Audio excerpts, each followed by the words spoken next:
Yo people, welcome back to the YouTube channel. You already know what time it is. It's time for another video. Big up your damn selves in the building. Listen, it's a little bit tumbleweed in an old school cowboy film. It's very quiet. It's very hush-hush. However, that shows that Chelsea are learning from last summer, because last summer we were banging drums, we were playing piano, we were, on the guitar, we were using all the instruments, making all the noise, and nothing was in sync. Now, you bet your ass we're doing something behind the scenes. There's no way this team don't know they need a midfielder. There's no way this team don't know they need to still get rid of certain players, of course. But they're doing it now in a more calm, quiet manner. Now, as long as things get done, this is the way actually we should be doing business, because we don't put ourselves at a disadvantage with agents who can see across the TL every little maneuver and move we're making. If Todd Bowie spread butter on toast in the morning, we knew about it last summer. If we picked up the phone to say good morning, it was out there. Every single step, we were getting hijacked by Barcelona. We were getting done over on deals, overpaying for players on wages. We were getting absolutely dragged, dismantled, destroyed. Now, it's all quiet. We've got our outgoings, the majority of them done. Matt Law reports that, of course, Chelsea are still looking to get rid of the bomb squad. That was a report that went out a while ago. And there's still 4 players. In my opinion, there should be 5. Malang Sarr, I don't know why you're escaping the cooking, but Hudson-Odoi is on that list. Lukaku's on that list. Ziyech is on that list. Chelsea is still looking to get rid of players before the 17th of July. 17th of July is next Monday. We fly out for pre-season early next week, right? So they're making it abundantly clear. Make sure your bags are fully packed. Your P45 has been sent to you via email. Your agents are more than understanding, and the idea is fully marinated in their headpiece. Your head top. The magnifying glass is there. Zoom in on that exit. Make sure you understand that you're not staying. Sometimes players can think to themselves, well, maybe if I just hang around, because if Pochettino didn't have a B team, training, they think, oh, I can train with my mates. I train with the first team. And if I just slyly sneak my way back into the plan, I might be involved. No. Don't go anywhere. Don't go anywhere. Actually, no, go somewhere. Go anywhere. You are not part of the plan. You are not part of the plan. And it's nothing personal, but you're not part of the plan. And I'm so glad that Pochettino and Chelsea have made that abundantly clear. They've made it abundantly clear to Lukaku. Matt Law reports as well, push back your return date. You don't have any intention of training with us or playing with us. Do you know what? Don't even come back. Don't come back. I love that. Finally, if you want to come into Cobham, you have to be committed. You don't just get to open the door. You don't just get to go through the revolving door and be in and out and shake it all about and whisper and gossip and get in people's heads. And no. You're not involved. You don't want to be here. Don't even show up. Stay at home. You jeopardize your own preseason. If you want to go and train on some random pitches in somewhere else, in some other place, then go for it. You want to be a Diego Costa and train in Brazil, go do it. You want to be Rashford and train in America, go do it. But you're not training here. You're not using our facilities, our good high quality facilities, for your uncommitted ass. So you stay at home. And when your agent finds you a move and he does the deal, come to us, let us know what the price is, and we can get things shaking, get things popping. So I love that for us. I love it, and I think we deserve it. I absolutely love it.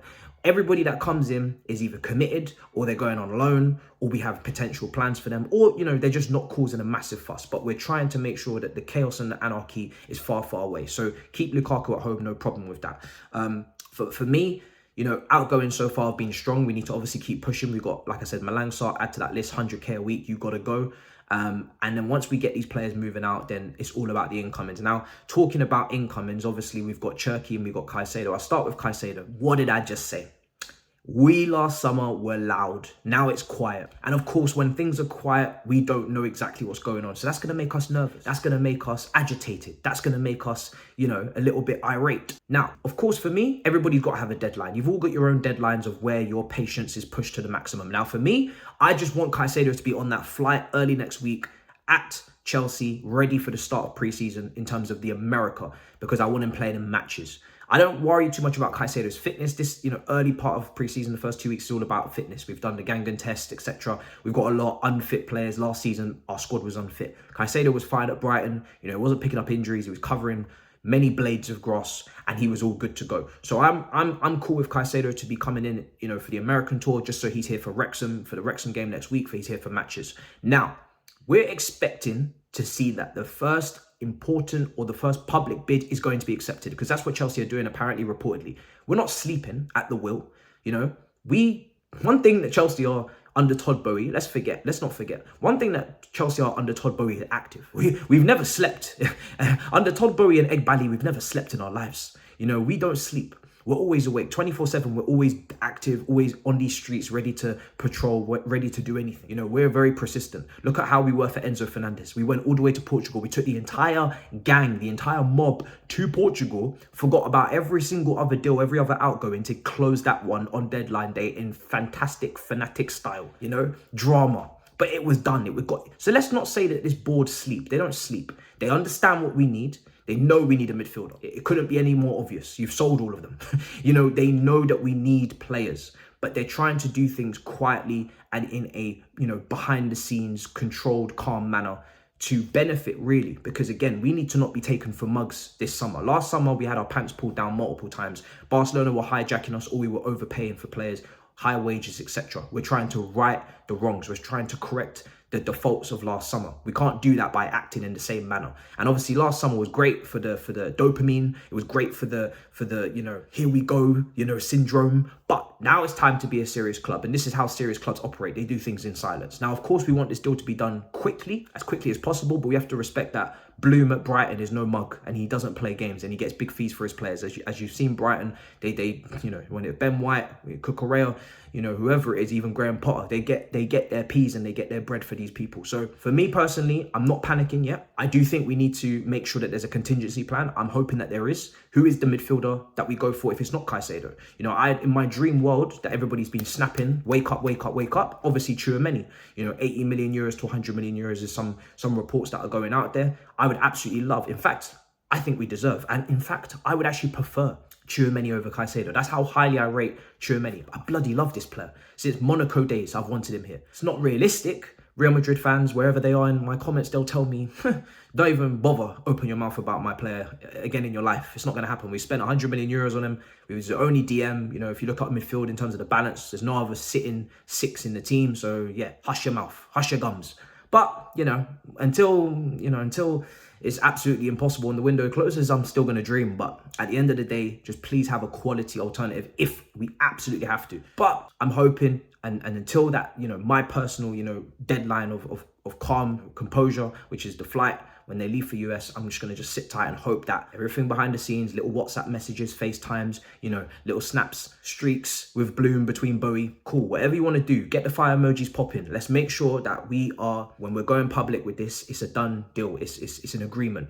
The first thing I want Fabrizio to tweet about Caicedo in terms of formalities, it's done. They've come to an agreement. That is the tweet I want. I'm not interested in, we've bidded and they've rejected, and we've bidded and they've rejected, and we've... No. I don't even need Caicedo to say the word beautiful 5 times and big club about... I just need agreement. There's an agreement between, and we go. So listen, let's see how that pans out. Hopefully it comes to fruition, because I just want this deal completed so I can rest assured that the midfield is looking good and complete for the next season. Now, Cherki is another player that keeps coming up, because obviously now Pulisic's gone to AC Milan. That's going to get confirmed. Loftus-Cheek has been speaking about him in a presser.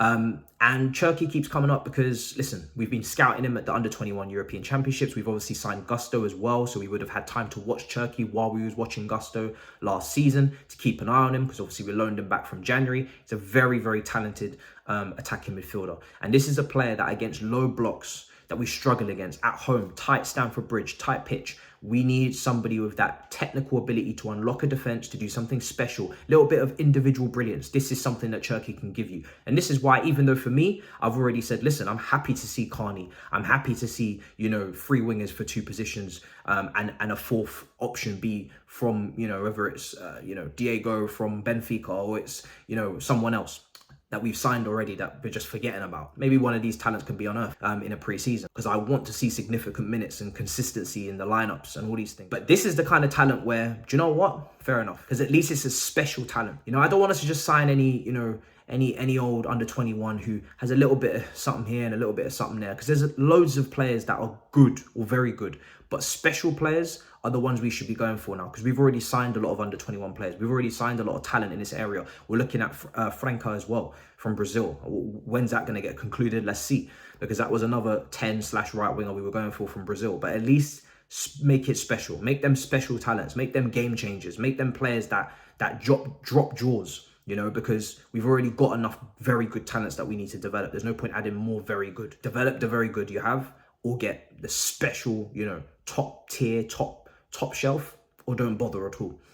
You know, this is a situation where we've already had, you know, we've already had all the basics. We've got all the necessities. We have bread, we have milk, we have, you know, we have all of these things. Now let's see if we can potentially go and get some steak. Let's go and see if we can get some prawns. If not, then come out the shop. So for me, I'm very much interested in that. You know, for me, I'd prefer to sign these kind of technical, you know, intelligent players in terms of opening up teams and add more creativity. I love it. You can't be too creative as a team. It's easy on the eye, and you're going to create a lot of chances. If Chelsea create a lot more chances, they're going to score more goals by default. Chelsea last season was still mid-table for chances created. Just because we've signed Enzo, if Enzo was to pick up an injury, then people will start to question and have queries about chance creation again. For me, you can never have too many chance creators. Just look at Manchester City. They've got chance creators glittered around that team. And that's where you start to create your cutbacks, your tap-ins, and people will get goals. Now, if finishing is still a problem next summer, we take a look at the striker market again and we go for the big Don Dada. If it's Harry Kane, if it's Ivan Toney, if it's somebody that we're 100% sure is going to bang. But I don't really want to take a huge risk on the number 9 when we've already signed a striker in Jackson, who's just, you know, his photos have just been released for the preseason. If he bags a couple goals in preseason, people are going to get that dopamine. They're going to get excited and they're going to be like, you know what, I want to see this kid some more. The last thing you're going to want to see is Jackson gets a couple goals in pre-season, smacks Brighton up, you know, which is necessary because they're moving mad. We've given them Gilmore, we've given them Lamptey, we've given them Colwell alone, we've given them record fee for fullback, we've given them manager money for Potter, and they're still moving mad. But anyway, smack up Brighton, yeah, in pre-season, Jackson, if you don't mind. The last thing you're going to want to see is a confident momentum. He's carrying it from last season and bench, because we got a fetish for big names up front that don't usually work out. Leave it. Get me some quality creativity. Get me, you know, Cherki's got great passing, great vision, dribbling, taking on people. Give me all of that and let me enjoy my football, because I saw Weghorst lead somebody to the top 4 last season. Do you know what I'm saying? Isak, who was from Real Sociedad, at the Newcastle paid 70 million for. Do you want to know how many goals he scored in La Liga in the season prior to Newcastle signing him? Because it weren't nothing to, you know, raise your eyebrows. But again, because he's technical and because he's being coached and he's being improved, and he's also just a very good footballer, which hopefully Jackson will be. Again, he is someone that we would take right now up front. So, and that, you know, that goes into the Jesus category, who got, you know, what, 11 goals in the Premier League last year. You don't have to always fixate on this one player getting you 20, 25, because as long as you share those goals out, and I'm expecting goals from Mudryk, who under 21s for Ukraine, everybody's saying, listen, I want to see more of this. Sterling, definitely you better go get your goals. You know, Madueke, I want to see you get some more goals. Cherki can chip in if he signs. In Nkunku, Jackson, Broja. There's enough goals there to spread out. Even Enzo, if you look at some of his quotes yesterday, he's talking about potentially getting further forward, getting higher up the pitch and adding goals. Again, I've said this before, Enzo can score goals, you know. It's just because we play him so deep as this sitter, this regista, because we don't have a DM. We think that Enzo can't shoot from distance. We think Enzo can't score. You think Enzo can't contribute with a little 5 goals in the Premier League next season? He can. More than you can believe. So for me personally, guys, this is why I'm leaning more towards a Cherki than I would for any other attacker at the moment, because I'm not confident on that striker market. And I think at least this is a special talent that is worth investing in. Now, I've already spoken about off the ball. You know, he's a little bit sticky icky. And it's an uncomfortable one for Poch. But listen, Poch will handle 19 years old and get him hopefully going in terms of the work rate and set those tasks for him. And he'll have to pass the Gangan test whether he likes it or not. Maybe at Lyon, he's just been given the freedom to patrol and move how he wants, because listen, he's probably one of the best players in that team. But when it comes to Chelsea, now you're playing at a bigger club, you're young, you haven't done anything yet. You know, at the biggest stage, you have the potential to, but you still need to open up your ears and listen. If Poch tells you to press, you press. And if you can't press, then get to the gym with Mudryk and start learning. So yeah, for me, guys, that's where I'm at with everything at the moment. That's what's going on at the moment. £35 million bid potentially for Cherki. Who knows if that actually gets dropped officially? But that's the link from Julian Laurent. We've had him on the channel multiple times. Knows his French players like, you know, better than anybody. So, you know, it's a strong link. We'll see what happens. Obviously, we are selling Pulisic. Ziyech will be going. Hudson-Odoi. So we are letting her go of a lot of players. And Cherki is one of those players that can, you know, play out wide plus play in the 10. I think he's even played a little bit up front as a false 9 at times, just a handful of times. But listen, we shall see how it all goes. Let me know how you think. Everything, anything. Let me know what you think on any topics discussed. Make sure you smash up the like. I don't know what I'm saying. Just smash up the likes. Just subscribe. And I'll see you next time. Big up your damn selves in a bit, people. Peace.